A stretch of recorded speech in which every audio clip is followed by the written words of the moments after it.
In order to get to a future that does not approach 2 degrees centigrade, we have to not burn $20 trillion of oil on the books of the oil companies.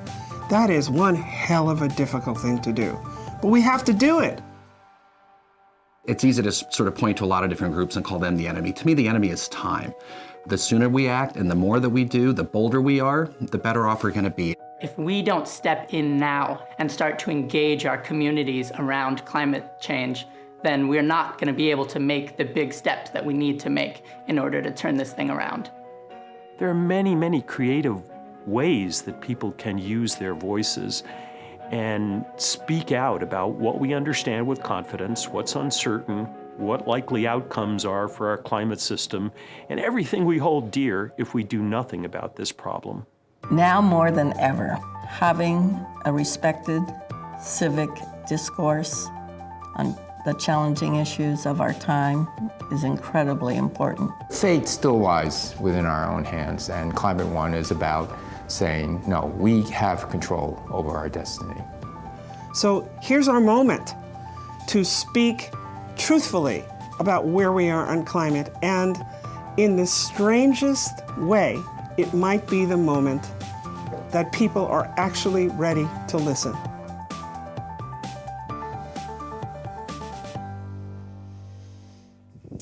Welcome, everyone. It's great to see you here, live and in person. I got some gifts for you just because we're so happy to see you. We got some new, if you feel like you're at a Warriors game, that's sort of the idea, huh? Who wants this over there?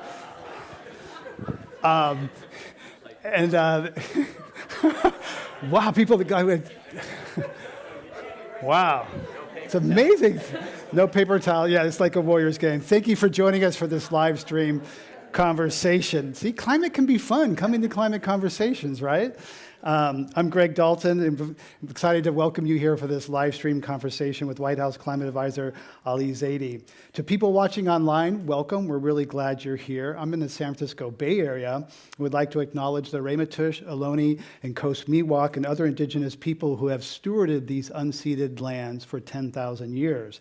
I recently started working and talking with members of the Coast Miwok Council in Marin, north of here, and learned a lot. And I encourage you to reach out and find indigenous people in your community and get to know them. They are still here. To our friends in the room, it's fabulous to see you here. It's fabulous to feel your presence in person here. We have a fabulous group of people here tonight in the room. So many special people. I'd like you to look to your left and acknowledge the human being right there next to you, and whether you know them or not. I know it's a little scary since you've been on Zoom, and look to your right and acknowledge the human being and look them in the eye, like, no touching unless it's mutual consent. You can talk with people afterwards. We're going to have a reception outside with some food and wine. You can get to know people and reconnect with people that you already know. We're recording today's conversation for the Climate One radio show and podcast. It drops every Friday. You can subscribe wherever you get your pods, or you can do it impulsively right now on your phone. We record here in person about once a month, and next month at noon on April 25th, you can join us here for a live conversation with award-winning journalist and host of the Drilled podcast, Amy Westervelt. That's noon on April 25th. The best way to learn about these upcoming programs is to subscribe to our newsletter on our website, climateone.org. At the end of our conversation, we'll take questions from the audience. Please write your name legibly and a concise question on the card, and our producer Megan will collect them, and then we'll go through them. I'll call out people by name and welcome you in the order called to the microphone in the center aisle here, and you can present the question that you wrote down. And for those of you on the live stream, please write your questions in the comments section. We'll get to them as many as we can today. And now, before I welcome Ali Zaidi to the stage, I'd like to introduce two very special guests. We talk about climate conversations as the future, our children. Nancy Pelosi is always, it's the children, it's the children. Well, they're rarely in the room and they're rarely up here on stage. I want you to meet two young people who inspire me and are making climate progress part of their lives. Rocco Russ and Victoria Anderson Lynch are students at Lagunitas Middle School in Marin. They are badass cyclists doing the Climate Ride, which provides much needed financial support for Climate One and other organizations. And please welcome Victoria and Rocco.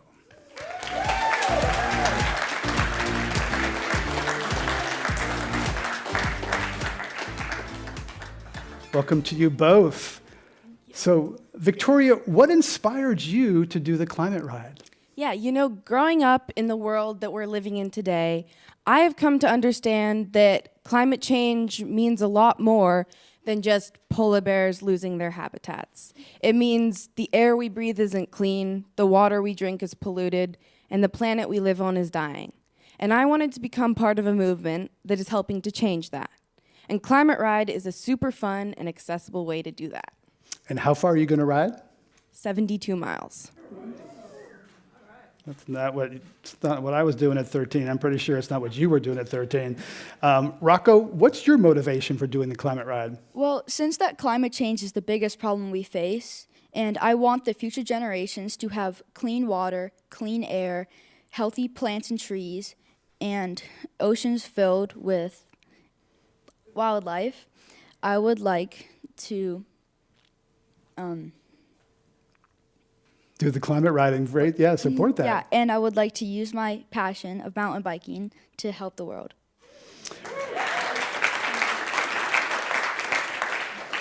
And Rocco, when you hear the term climate change, how do you feel? Well, I feel very sad and worried, but not just worried for my future, but for the planet's future as well. And Victoria, how is climate affecting your life today? Only a couple of weeks ago, it snowed on Mount Tam for the first time in over 80 years. This week, locally, we've been experiencing crazy atmospheric rivers, and large parts of our state have been experiencing flooding. And yet, in only a couple of months, we'll be having to worry about fire season again. Pretty wild kind of life to grow up in. Victoria, what's your pitch to donors you want to support you? I'm helping to raise awareness and money for incredible organizations like Climate One who are working to combat climate change. Please consider supporting me in my efforts. And Rocco, how much have you raised so far? Well, my original goal was $3,600, but just yesterday I hit $10,000 in donations.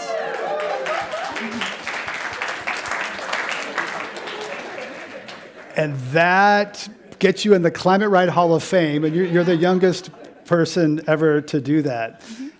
Victoria, what do your friends, 13 years old, what do your 12, 13, what do your friends think about doing this ride?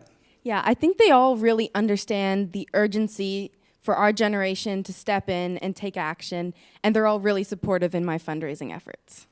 And Rocco, what's your message to adults about climate?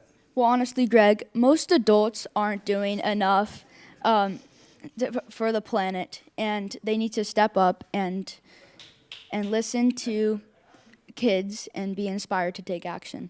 Yeah. Boom. Rocco and Victoria, thank you very much. Thank you.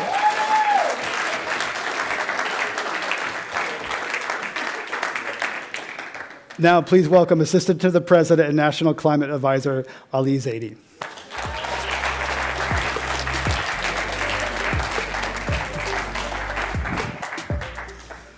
So, no pressure, you got to follow that. But welcome. Appreciate you coming here. Thank you. So, let's get right to it. As a candidate for president, Joe Biden promised no more drilling on federal lands, period. He recently approved the Willow Project, an $8 billion plan to pump an estimated 600 million barrels of oil from federal lands on the North Slope of Alaska. The International Energy Agency states that developing such new oil and gas fields will push global heating to dangerous levels and jeopardize net zero goals. So why is President Biden contradicting his campaign pledge and the world's foremost energy authority? That's a good question. Look, I think this is an example of some of the challenges we're going to face as we go through this shift to a fully clean energy economy. What the president said on the campaign, he has worked to follow through on. So day one of his administration, he issued an executive order that placed a pause on all new oil and gas leasing and directed his Interior Department to take a hard look at how that program was getting carried out around the country. Now, this is where life starts to get really complicated. A district court in Louisiana hit pause on the pause. That got challenged in the courts, and it got reversed. So that's the big picture policy. And on this specific project, here's the complexity. We have acreage that was leased, by the way, next to other acreage that's been leased on the North Slope, in 1999, right? Before some of the folks in this room were born, before I hit my teens. And in that period of time, the company, the state, a lot of stakeholders in that region have worked to develop that project. During the Trump administration, that project got greenlit. That went up to the courts. The courts said that not adequate amount of environmental review had been done. That got sent back to the Interior Department, and the Interior Department subsequently used that opportunity to scale back a project that had been leased, a project that had been permitted, by 40%. Is that a big step forward on climate? Absolutely not, right? And is that a case in point of this inheritance of a legacy of decisions that have been made over the course of decades that we've got to grapple with in the same way we've got to grapple with the challenges that we're going to face in scaling up clean energy? Yes. So I think for folks who look at that decision on the North Slope of Alaska and feel a sense of anger, a sense of deep and profound frustration, that's justified if that's how folks feel. To look at an inherited set of decisions that bind our decision space today and feel that way. The question, I think, that we're presented with is what we do with that anger. Does it sort of cement our feet and make us feel a sense of despair and despondency, or does it encourage us to go further and faster? And I think as an administration, what we do is we take the sort of accumulated effect of the decisions that have been made by the federal government and by the United States over the course of decades, take that whole, and then figure out a way forward that's going to be durable, sustainable, and it's going to bring along all the folks that we need to be as successful as we're going to be. So, I don't want to gloss over how folks feel about the decision. I don't want to pretend like this is part of a straight path trajectory to where we hope to go. But, this is part of the complexity of where we find ourselves. And President Biden also announced that there's 60 million acres in Alaska and the Arctic that's sort of set aside. So it seems like you're kind of zigging and zagging, but this is bigger than Willow. The Economist reported that the Bureau of Land Management granted roughly 6,500 permits in Biden's first 2 years versus 6,300 permits in the first 2 years of the previous president. So how does that square with keeping fossil fuels in the ground? So this is bigger. There's a bigger pattern here than Willow. Yeah, look, let's just be really clear about the challenge we face and how we actually solve it. And let's be clear about how the law operates, because one of the things the president ran on was to make sure that the rule of law was established, that the laws were followed, that we did things in a way that was consistent with the rules on the books. And where we disagreed with the rules on the book, we would try to change that in the way that he's proposed getting rid of fossil fuel subsidies in every single budget that he's proposed, including the one this past month. One, leases come with specific, essentially contractual rights.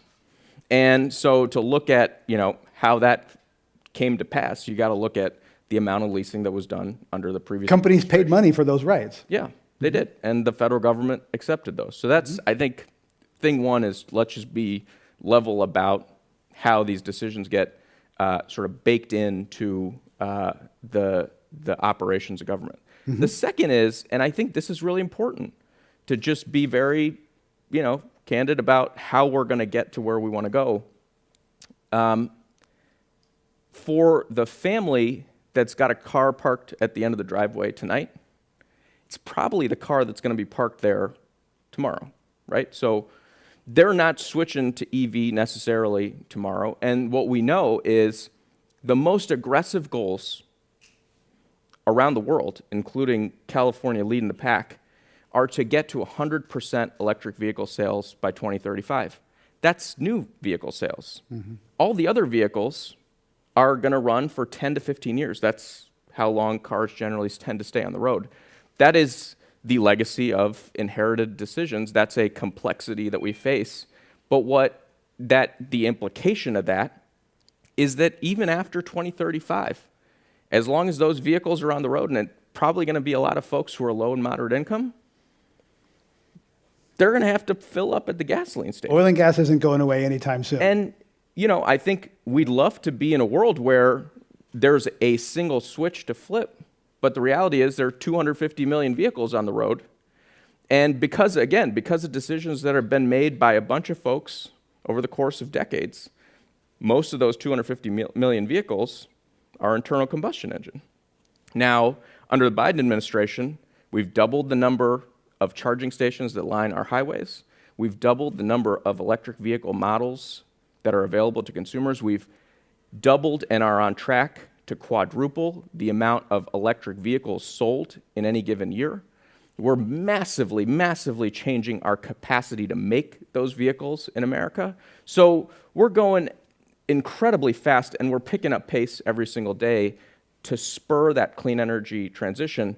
But we got to meet people where they are, and we just got to be honest about the facts of the challenge that we face. Right, and the reality is that the U.S. president doesn't have much impact on global oil prices. We're price takers, not price makers.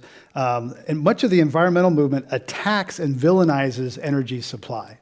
And that makes for good fundraising and political campaigns. Less is said and done on the demand side. How do you think about the supply and demand of energy as you navigate through this messy and necessary transition? So,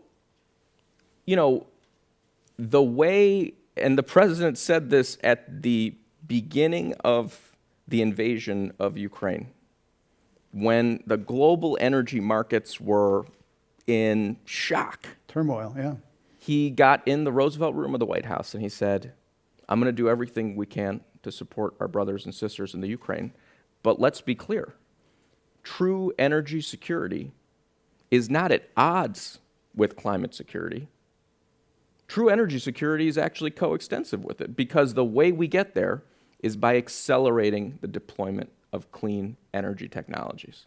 So the way we, end our dependency on fossil fuels to propel the economy is by making these technologies cheaper, by making them more affordable, by making them more accessible all around the country. That's part of the reason I'm here in the Bay Area, was a chance to meet with folks from Habitat for Humanity and Grid Alternatives coming together to make it so that solar on your roof or a charging station in your garage is not something that just rich folks can access.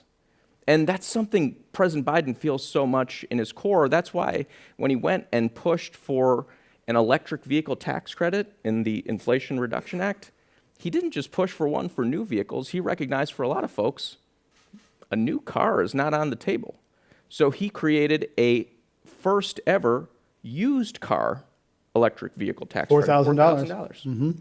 And the Inflation Reduction Act offers an assortment of tax incentives to individuals and companies. Rewiring America publishes some good consumer guides on home upgrades. And for those who haven't seen, pretty interesting, Stacey Abrams now works for Rewiring America. But information on EVs to qualify for tax credits is complicated. There's some uncertainty out there which cars qualify. I went to the Department of Energy and they linked me to the IRS. And so what can people qualify for today to run their lives on renewable energy? And what's the federal government doing to get information easily usable into people's hands? Well, first of all, and we should have just told you this before you went hunting online, cleanenergy.gov. That's the place folks go. You go to cleanenergy.gov and you see the picture of a house and you see all of the things that you can swap out, when they're due for replacement, and how the Biden administration has secured a combination of rebates and tax incentives to help you do that. Whether it's switching to an electric stove, whether it's swapping out that HVAC system for a heat pump that runs on electricity, not natural gas, or whether it's getting an electric vehicle. You click on the thing, and it will tell you how and where to go to qualify for those things. Now, that's not as easy as we need to make it, right? We need to work with auto dealers, because that's the place a lot of folks are interfacing with the marketplace. We need to work with contractors, Plumber. HVAC contractors, and we need to work and lift up the workforce that's going to do all of this work. So that's why, when we rolled out a lot of these incentives, we made sure to have the IBEW, the electricians union, the UA, the plumbers and pipefitters union at the table so that they can be part of both the economic upside, but also helping deliver the good news to consumers that these are technologies that they are no longer for somebody else. You can afford them. And that website again is? Cleanenergy.gov. Thank you. I might actually remember that. It's good to know, because there's a lot of learning curve there for even people who are invested, to where to go and to get the installers to actually do the things. Silicon Valley Bank was a major lender to clean tech startups. How concerned are you that the turmoil in the banking system will slow down the financing in this transition that is so important? We've got to stay up at night being concerned about anything that will slow us down in this transition to cleaner energy. That includes supply chains. It includes workforce and labor. It includes the availability of capital. And when we find a challenge, we've got to take decisive action to knock it down. And that's exactly what the president and his economic team have done in the face of what we saw at Silicon Valley Bank. Not only did he take decisive action to ensure liquidity, he has taken decisive action to make sure folks are held accountable. The folks who used to run that bank no longer do. And by the way, this is another place, when we talk about legacy of decision-making in the past by the federal government, by vested interests, you can just go back and look at the tape from 2018, when folks were rolling back the very standards that probably would have helped us in this moment. I learned that Barney Frank was on the board of Signature Bank. He's the guy who lobbied to undo his own bill. So decisions have consequences, and I think it's really important for us to, one, hold people accountable as those decisions get made, but then also not get bogged down in the sort of inherited loss, but to jump back up and figure out how to keep moving forward. Thank you. You immigrated from Pakistan to Pennsylvania as a young boy, graduated from Harvard. How has your life experience shaped your work toward a more just, clean, and inclusive society? My folks made an just incredibly courageous decision to move here. Over 13,000 miles from Karachi to Edinburgh, from Pakistan to Pennsylvania. And they had that courage, they had that impetus because they saw a big, bright American dream where they thought they had a place, where they thought their kids had a place, where they thought the rules were written in such a way, fair enough, that if they worked hard, their kids worked hard, they could get ahead. And not just get ahead in some raw economic sense, but be afforded dignity and respect, be a part of a community that gave them a sense of connectivity and purpose. That's what excites me about working on climate in this moment. The president often tells us we're not, our team, the Climate Policy Office at the White House, we're not greenhouse gas accountants, right? We have a relentless focus on getting greenhouse gas emissions down, but we have so much bigger something bigger at stake and such a bigger opportunity right now. And that opportunity is to restore that American dream and build it back better. Help it reach more people, help it feel more available and accessible. Opportunity for folks in every zip code, for every single American. And so when we go about tackling the climate crisis, we're not just measuring our progress in terms of clean energy gigawatts built or greenhouse gas million metric tons reduced. We measure it in terms of the places that were idled, turned into brownfields. They're now turned back on. How many of those places can we point to? We measure it in the people who felt left out, left behind. How many of them can we pull into the fight as we move forward? We measure it not by how many pie-in-the-sky ideas we can come up with, but how many projects do we have where steel goes in the ground, and where the steel goes in the ground in a way that lifts up families and middle-class communities around those projects. So that's what excites me about this work. This is the way for us to lift up folks, for prosperity and equity to really be blooming in this country in a way that I don't think we've ever seen. Right, and that gets to sort of, some people just want to kind of take fossil fuel, put in clean energy, and leave the rest the same, the sort of society structure, power structures, class structures. Other people say, no, we need climate to address race and inequality, income concentration, that sort of thing. It sounds like you're in that latter camp of we need to solve climate and these other things at the same time. And let me give you two really concrete examples. So electricity sector. Electricity sector has been dominated by utility companies.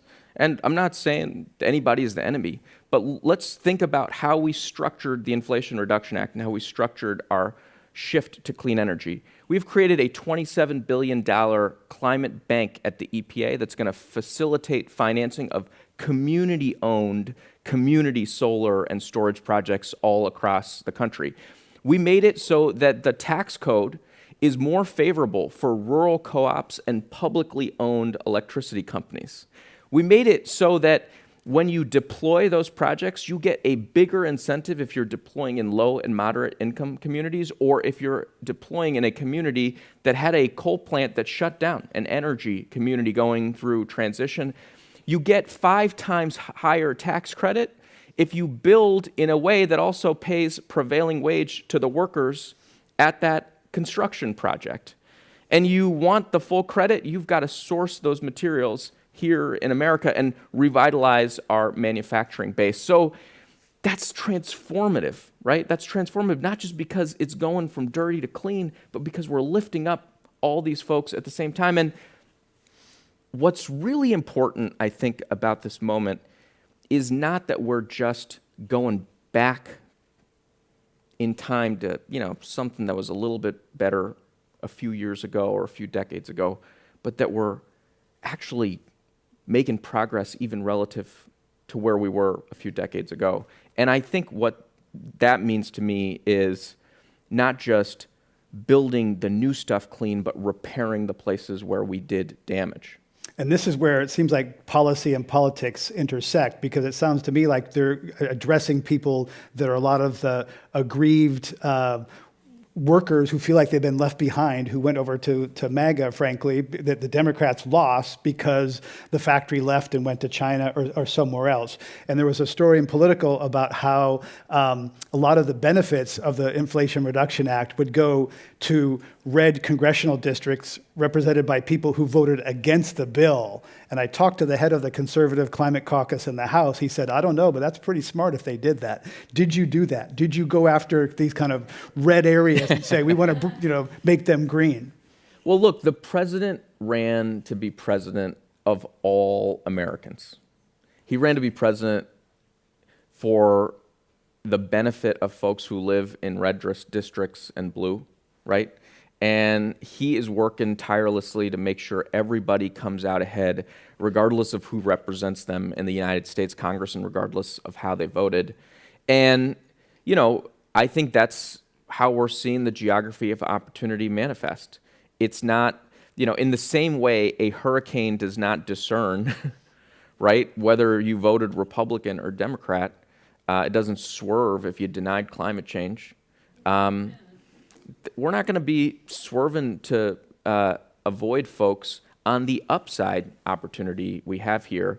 And so, you look at a place like West Virginia where you've got United Mine Workers who are teamed up with Sparks, a company from out here, to build electric vehicle batteries in a factory in West Virginia. You got steel being forged in West Virginia that's being shipped to Brownsville, Texas, where they're making a vessel purpose-built to facilitate operations of offshore wind off the coast in the mid-Atlantic. That's the good stuff. That's what we need. That's the good stuff. And at the same time, to the repair point, because I think that's important, we had a racist housing policy in the United States. We redlined communities. Folks were put in certain neighborhoods based on the way they looked. Communities that were historically redlined are literally hotter today. Mm-hmm. Fewer trees. Fewer trees, greater pavement. We have $3 billion in the Inflation Reduction Act to plant trees in those communities. We had a transportation policy that was racist. It divided communities. It ran highways literally through the middle of a neighborhood. We have money in the Inflation Reduction Act to reconnect communities. So we're building a clean energy economy. We're making sure it reaches every zip code of the country, but we're also being attentive to the work of repair, and that's really important. The fossil fuel industry actually is fairly racially diverse, and it's more diverse than the clean tech industry. So how can renewable energy be more inclusive? Look, this is like the hard truths part of this conversation, huh? I mean, this is so important. One of the reasons I think we were able to pass for the first time this kind of climate legislation in Congress is because folks took care to build a broad coalition. Mm-hmm. They invested in political economy, not just techno-economics, right? We're near the valley, we've got Berkeley and Stanford and others helping push things along technology cost curves. That's really important. But the political economy is really important. And I think we are past due to be attentive to who gets to afford and access these technologies. That's why we're spending so much time both with the sort of frontline delivery mechanisms like grid alternatives, but also with the tax code to make sure we're building in the incentives to drive the resources to the right communities, and with direct capacity grants to environmental justice organizations to help build up the literal human capital they need to be able to access these resources. And I think I think this is the hard part of this is folks who looked in the mirror for maybe 20 years and said, I'm good, I'm super socially conscious, I'm making clean stuff. Well, they got to look in the mirror a little bit longer and say, who works at my factory? Yeah, because it's... What is my workforce? Is my workforce empowered? Can they speak up? Can they organize? Those things really matter.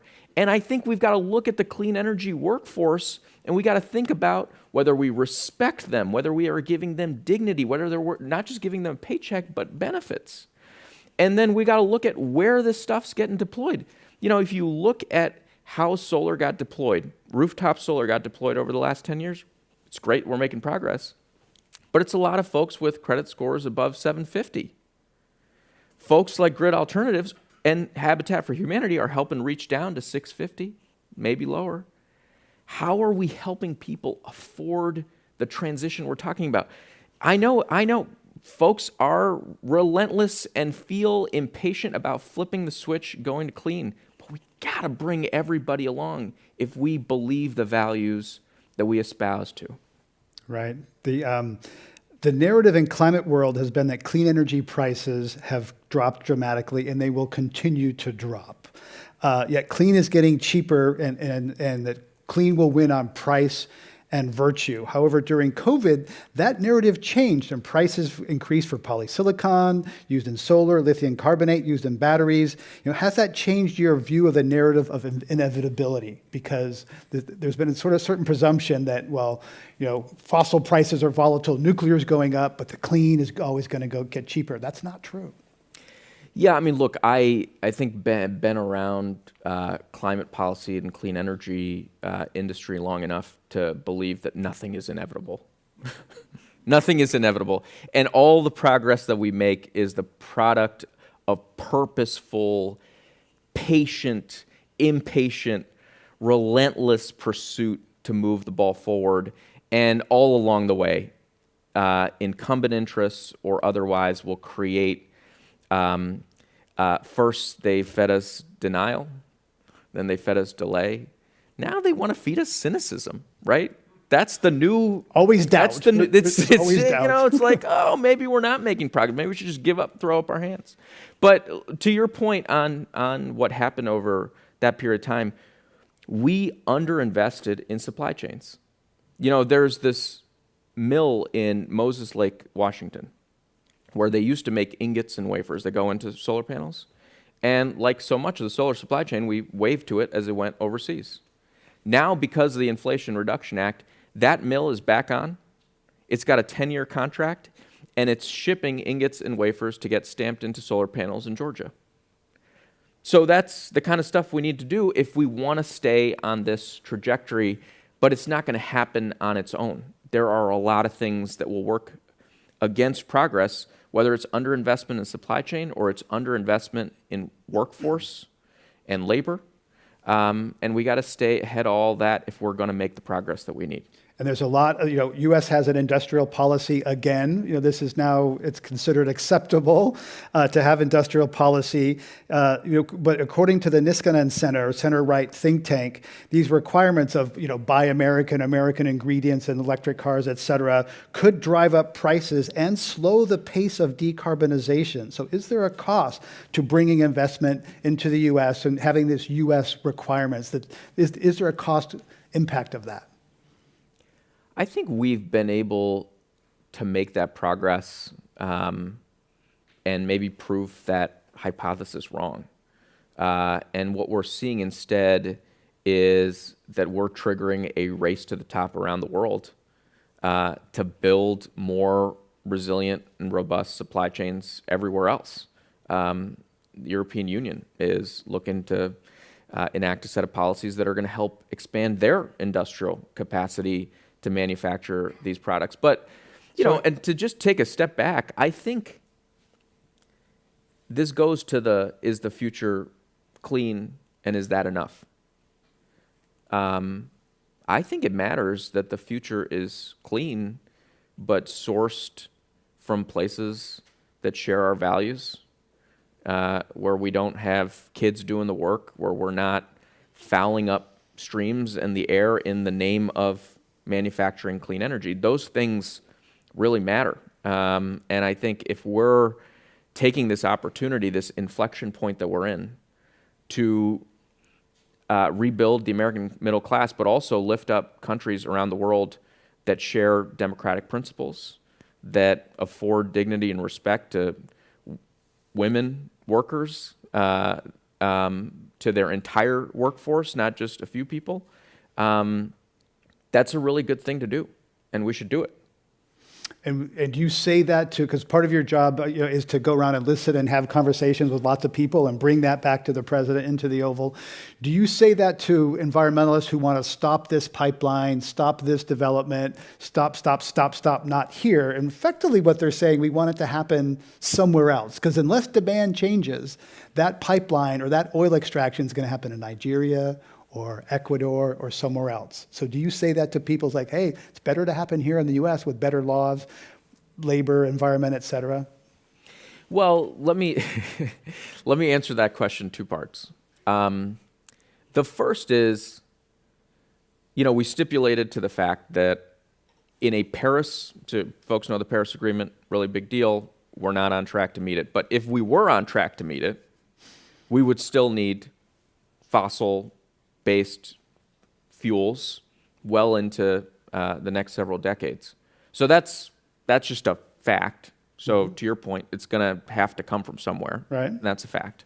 That should not make us complacent about the pace of clean energy deployment, but it's a fact. The second is where I think this challenge intersects not just on fossil, it intersects on the density of housing and low, affordable housing in places like this, right? It intersects in building transmission lines. You got, some billionaire with a ranch who doesn't want transmission line to go in their backyard. Well, come on, buddy. This is like part of saving the planet. And we're going to have some real conflicts, whether it's developing critical minerals like lithium, or it's that clean energy infrastructure. We're going to have real conflicts with species and with other environmental values. And our answer cannot be we throw up our hands and disengage. Our answer has to be the stakes are very high.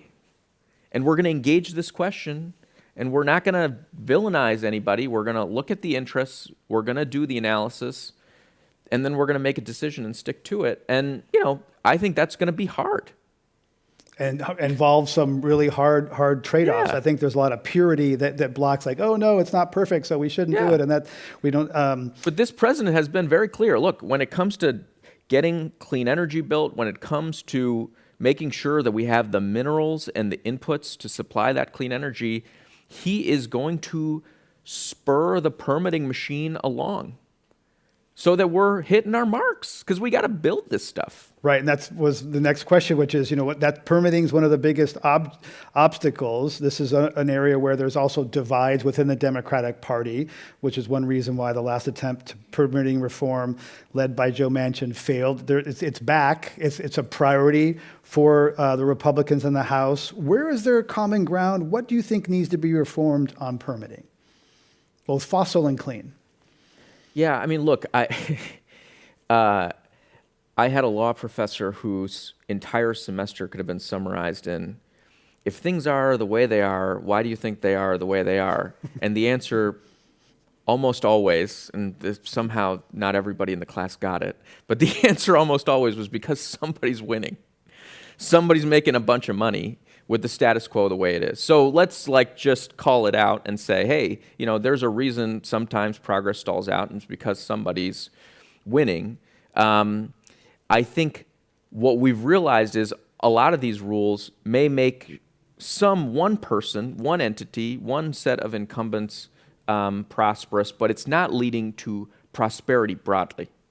And so that's the trick here. Because we have an electrical system that's a bunch of monopolies who have, Yeah, who say, hey, I don't want you to build a big transmission line into my territory and put some competitive pressure on this power plant I just built, 40 years ago. It's just a young working young good for thing. me. Yeah. So, I think that's complex. And what I think we're seeing is there's common ground around the following things. One, there are process efficiencies, right? So we have depleted the human capital in the federal government that's necessary to do this work, right? All of these agencies are shadows of their former selves. We got to hire back. We got to surge back the staff across the federal government that's going to help us get this done. And the president's fiscal year 24 budget that just came out this past month helps us start to do that work. So that's one. The second is the process efficiencies of just doing the analysis in a way that's going to, not everybody doing it on their own, maybe single approach to get efficiencies that way. But then, and this is why I think we get, slowed down.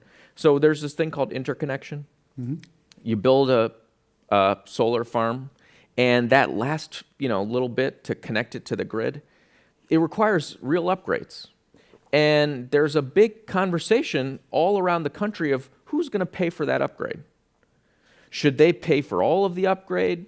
Should the ratepayers pay for some of it? So I think again, this is another set of conversations where we're going to have to be very sensitive to low and moderate income folks. We've got to have processes that engage a bunch of stakeholders, but we got to make the decision quickly.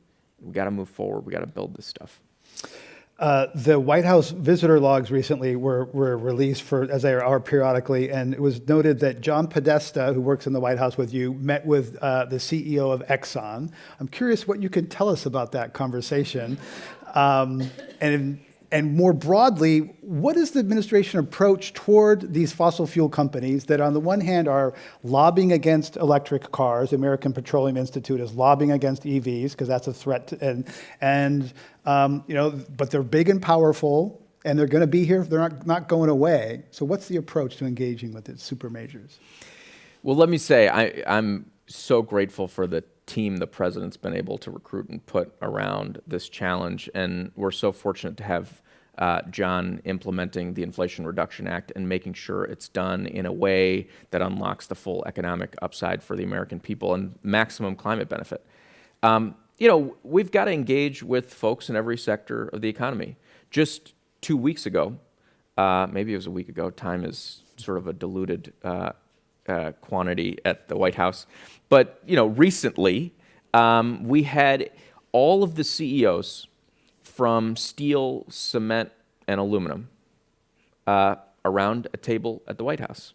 We also, by the way, had the head of the AFL-CIO and the number 2 person from the United Steelworkers. And those guys pollute a lot. Right? They're hard to decarbonize sectors. They pollute a lot, but you know what? The way we're going to change that sector is by having the hard conversation, saying, hey guys, for a really long time, we looked at you and we said you were hard to decarbonize, maybe even impossible to decarbonize. In the Obama administration, when they set the climate goal, it was 85% emissions reductions by 2050. We've set a net zero. They said 85% in the Obama administration, or I guess we said 85% in the Obama administration. That meant there was a big chunk of the economy that was probably just going to sort of keep going the way it was. Well, now things have changed. We got technologies, material science has progressed. We've got hydrogen capture, other technologies that mean we can deliver clean steel, zero carbon, right? I went to a place in Toledo where there was once a brownfield. Now they're producing 50% cleaner steel than would have been imported from China. So we had that hard conversation. And we said, you're on notice, guys, and you have to be part of the solution. So, I think the way I think about it is there are big chunks of the economy that for a long time have thought either this was not their challenge or maybe they weren't the ones that were called upon in this moment to be part of the solution set. Well, with every sector, every segment of the economy, I think our call to them has been to say, actually, it's on you too. And, we've done this with everybody, including, I remember first few months on the job, we had every single airline CEO. We said, we need real plans, right? Sustainable aviation fuels is not pie in the sky. It's a real thing that can get pumped into your plane. And so what they said to us was, we need a tax credit because there's some cost that needs to come off. So we went and passed it. Game on. Right. So many good things happening across that the Inflation Reduction Act. Though this transition to a cleaner economy will create 14 million new jobs by 2030, according to the IEA. At the same time, 5 million fossil fuel workers could lose their jobs. 14 minus 5, that's still 9 million net gain of new jobs. But if you're in that 5 million, that's you're talking about potential losers there. So what you've mentioned a little bit, what are you doing specifically for those people, those 5 million people who feel threatened and afraid and they're fighting this transition because they're scared? Yeah. Folks remember the yellow jackets in France? Sure, the fuel protest. Right, so there was, climate policy that was enacted in France, and then all of a sudden folks came to the streets wearing yellow jackets, being really frustrated. The way I think about this is we're either going to have our workers wearing the hard hats inside the factory making the clean energy solutions, or they're going to be really ticked off. And I think the fundamental transformation in the way we've approached this in the Biden administration, and we benefit from the fact that the clean energy economy has started to really scale, is talk about these green jobs like they're these, jobs on another planet. Because you go talk to folks in the union hall about green jobs, they say, come on, man, like, I want a real job. And They don't pay instead- union wages. Yeah, and instead, what we've started to do is go and look at the literal work that needs to be done. So the pipe fitters and plumbers that have been building these pipes for decades, well, they're actually front of the line pushing for stronger methane standards because they get to patch those pipes, right? We've got the electrical workers who've been keeping the lights on across the country for as long as we can remember. Those folks are front of the line on electric vehicle chargers because they're the ones that are getting to put the wiring in to make that possible. You got the United Auto Workers who used to make internal combustion engine, and they said, gee, I don't know about this shift. Well, they're at the table helping us transform the industry because we worked really hard to make sure we're growing that supply chain here in the United States. The first joint venture between a battery company and a Detroit auto firm, the Ultium facility in Lordstown, Ohio, it's gone union. So we got to go sector by sector. We got to look at the literal work that we need to do. And it's going to turn out that a lot of these workers with amazing skills who've been holding up and expanding middle-class communities across the country, we need them in the clean energy economy. We just need to be thoughtful about it. And I think with President Biden, that's core to the way he's approached climate. He sees this as part of his blue-collar blueprint for America, the way to restore dignity and respect to workers who busted their tail building this country from the ground up. On Capitol Hill, there's growing chatter about a carbon tariff led by the GOP that would add a fee for imported products based on their carbon content. How do you feel about a carbon tariff? I think that it's really important that we have a level playing field at our shores. We're asking our industry to clean itself up, right? Today, we have now on the books standards that help us reduce methane emissions, hydrofluorocarbon emissions, cross-state air pollution emissions, things that contribute to ozone, particulate matter. And that means our industry is cleaning up. We need the rest of the world to do the same thing, right? We don't want to flood in dirty products from overseas. And so I think there are going to be different approaches to how to do that. But on the border mechanisms, the president brokered the first real trade deal around carbon emissions embodied in products with the EU on steel and aluminum. And the details are getting worked out, but the first ever carbon border arrangement around steel and aluminum. So, I think that's going to be an approach. I think buy clean programs at the state and federal level that incentivize clean products, that's going to be important. But look, I think we should be in the market for all solutions. We're getting close to the end, but I want to ask you about, in the last Congress, Senators Todd Young, Republican of Indiana, and Brian Schatz, Democrat from Hawaii, introduced the Yes in My Backyard Act, attempting to tackle discriminatory land policies that you mentioned and do away with some regulation that prevents housing projects from moving forward. So how big a priority is this? Is this a live issue?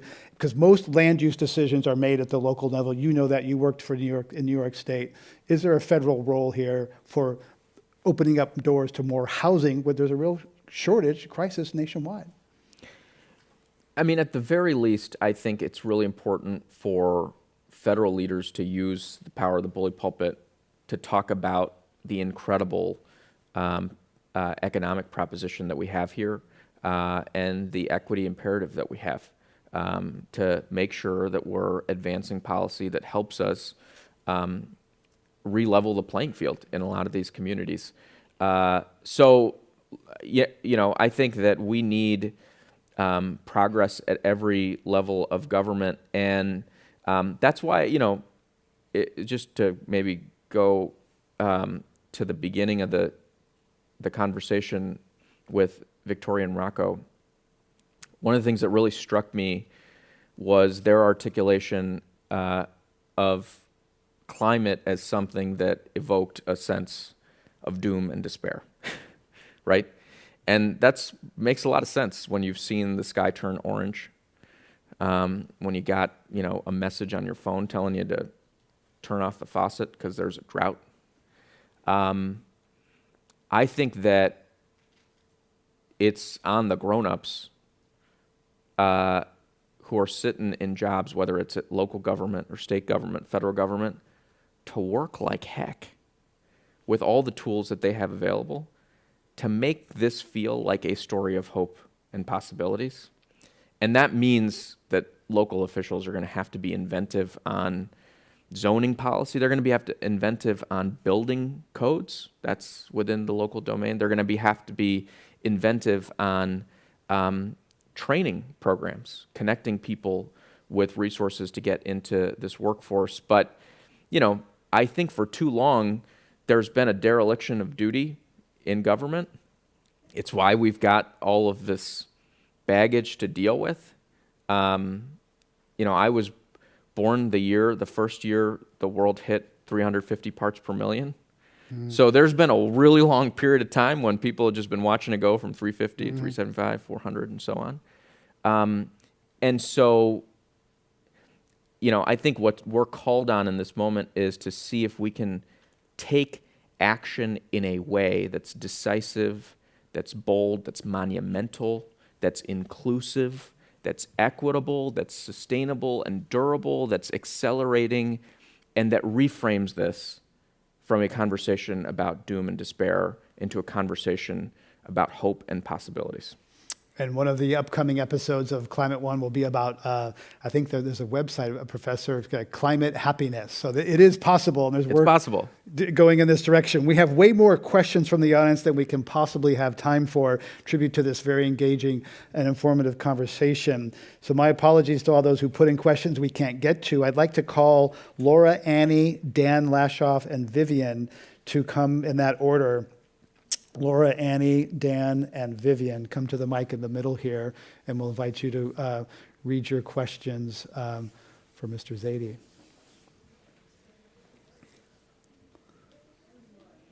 Laura, Tam, Annie. There's Laura.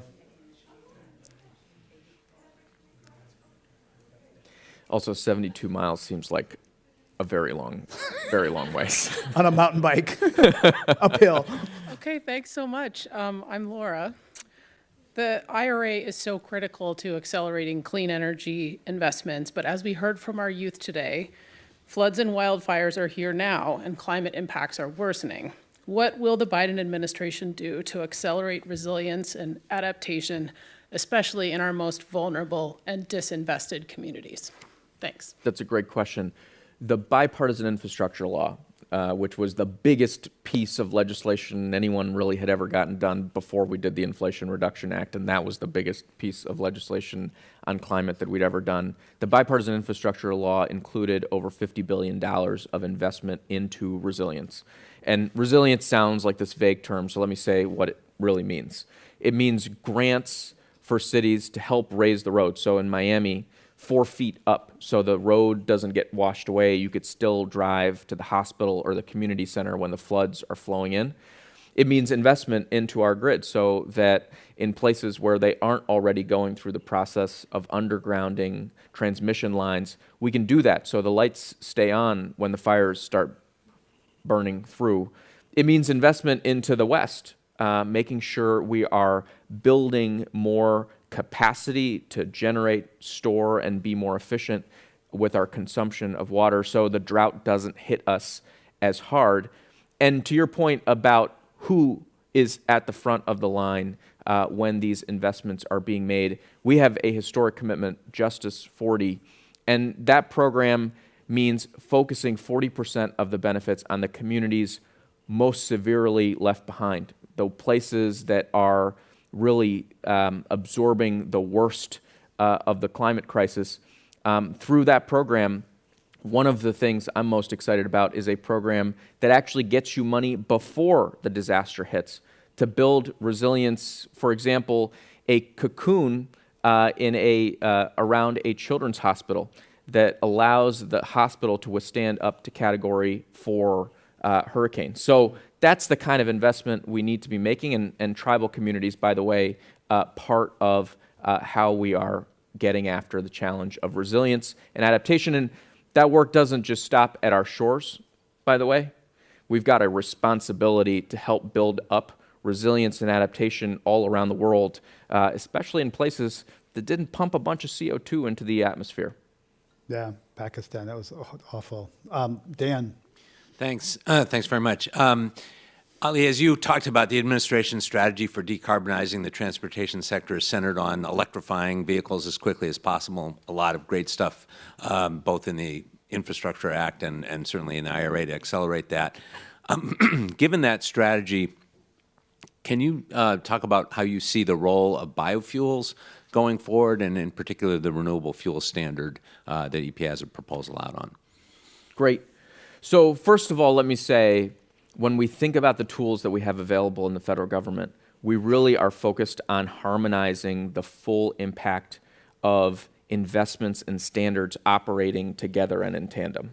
So that means not only are we providing a tax incentive for electric vehicles, not only are we providing loans for the manufacturers to build electric vehicle capacity, we're also setting standards to reduce the tailpipe emissions that come out of vehicles. So those things are operating in tandem. On biofuels in particular, this is actually goes back to that question about what we do with our long tail of dependence on liquid fuels. So those vehicles that are going to continue to run on the internal combustion engine, they could use drop-in biofuels if we're able to provide them at parity with other liquid fuel supply. So there's an opportunity on advanced biofuels, and I think that's a place where we're definitely trying to push the system so that we can actually start to cut emissions even off of the vehicles that aren't quickly retiring or moving to electric or hydrogen-based fuels right away. There is the question of the renewable fuel standard specifically, and EPA continues to implement that. And there will be another round of volumes, again, aimed at trying to drive forward more of the advanced fuels over time. Less corn? That's been the direction of the industry. And one of the other things that's been interesting is I think the industry is getting smarter about carbon management off of ethanol facilities. Annie. Thank you. I'm Annie Leonard, along with Ebony Martin here. I'm the co-executive director of Greenpeace USA, and welcome to California. In 2020, the climate movement did an unprecedented Get Out the Climate Vote effort. Greenpeace threw down like we never had before, reaching literally millions of high climate, low propensity voters. And in that effort, it was really hard because a lot of them felt skeptical and said, the pledges don't mean anything, their vote doesn't matter. And we rallied the troops and we got out the climate vote, and we helped President Biden win. What do we say to them now going into 2024 when we go back and say we need your climate vote, and they talk about the no drilling on federal lands, period? What do we say to get those climate voters excited to get out the climate vote again? Well, first of all, I think right now, and certainly every day of this administration, I've started the morning by just saying a thank you to folks who have, and I, by the way, am a climate voter, but to the folks who helped not only elect the president, but elect a Congress that was able to enact the sort of change that we saw. I think here's what you tell them. Number one, the combination of the Inflation Reduction Act and the bipartisan infrastructure law represent a gigaton of emissions reduction potential. They're putting us on track to cut our emissions in half by the end of this decade, not some future time far away. The Inflation Reduction Act on its own is 10 times larger than any bill that Congress has ever enacted on climate change, 10 times bigger. So if you're used to taking 2 feet stride, think about a 20-foot leap, right? It's a dramatic change in the level of ambition. The amount of investment into environmental justice used to get measured in millions of dollars. I used to work in the budget office in the Obama-Biden administration. We, between these two bills, are investing over $100 billion into environmental justice, the largest ever investment into Superfund and brownfield cleanup. A climate bank, $27 billion, aimed to create opportunities specifically in disadvantaged communities. And this stuff isn't like change way far on the horizon. The amount of investment we've seen triggered by this policy means that by 2030, the U.S. will be capable of producing 13 million electric vehicles worth of batteries. That's a really big deal. We sold 16 million vehicles total last year. So think about the pace of the transformation. We have increased, by the end of his first term, we will have increased our ability to manufacture solar panels by 8x. We're conserving land. We are dealing in the agriculture sector, 60,000 farms, 25 million acres of farmland in the U.S. signed up for climate-smart agriculture. So, you know, if you're a climate voter in 2020, you did what everyone bet against was possible. For decades, what had seemed completely out of reach, that every single sector of the economy would be now lined up with irresistible economics, driving towards decarbonization, and that we'd be doing it in a way that's centered around workers and communities and justice. I don't know what greater evidence there is of democratic power in propelling a system that had run on emissions for decades towards decarbonization. I don't know what greater evidence there is of the power of people organizing in that moment. I think some of the challenges, people can't see the manifestation of those investments yet. That's money yet to be spent, right? Things that are, you know, a lot of that money is just starting to move, so it's hard to see that thing. Yeah, but let me just say, you know, in Pittsburgh, the Bethlehem Steel plant, 100 years old, that had gotten shuttered, is now turned back on and is producing Nextracker solar, right? That facility in Toledo, Ohio, that was a brownfield, a literal brownfield, is now a clean steel factory. So we're, you know, there. I lived in Albany for a bit. There's a place they called the Port of Albany. You wouldn't really know it if you ran by it. Now they're rehabilitating that infrastructure to be the launch site for offshore wind. People will be able to see that in 2024. Vivian. Good evening. I'm Vivian Huang with Asian Pacific Environmental Network, one of the co-directors along with Christine Cordero. We organize Asian immigrant refugee communities across the state. And my question is really centered on how equity and environmental justice really needs to be front and center in climate investments. And how will the Biden administration work with environmental justice communities to ensure that these investments actually benefit working class communities and that these investments don't become public subsidies for big polluters and actually end up advancing fossil fuel projects? Look, the first thing you do is you design legislation that hopefully tilts the scales in that direction to begin with. And that's what the Inflation Reduction Act and the bipartisan infrastructure law in many cases are specifically aimed at doing. That's the largest investment in rural co-ops since LBJ started the project of electrification in our rural communities, the largest investment in rural co-ops to help them go clean. It includes the largest investment in environmental justice we've ever seen, including billions of dollars just to build capacity.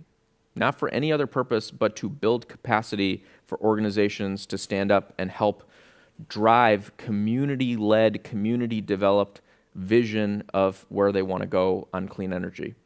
It means advantaging nonprofits and public power in the tax code. So there's a provision, it's esoteric, called direct pay, but what it accounts to is essentially a 10-15% adder on top of the existing tax code because you don't have to team up with a tax equity participant. that is specifically available only to nonprofits, co-ops, and public power. So I think it's, that's the structure of the legislation. Then the second part becomes the implementation of the legislation. In the implementation of the legislation, the president has the Justice 40 initiative, but also an incredibly aggressive environmental justice focus with a lead EJ officer at every single agency in the federal government, whose job it is to watch these programs as they go. And then, by the way, when those funding announcements, you get these competitions that are going to go out into the public, people apply. Before those go, they come to the White House, to the Office of Management and Budget, and they go through a checklist. And one of the things on the checklist is, does this funding announcement do everything it can to advantage folks on the front lines trying to lift up the cause of environmental justice? So that's another checkpoint in the implementation. And then the last part of it is all of you. I think we're just going to have to look at how these things come through the system, and if they're coming out sideways, we got to call it out.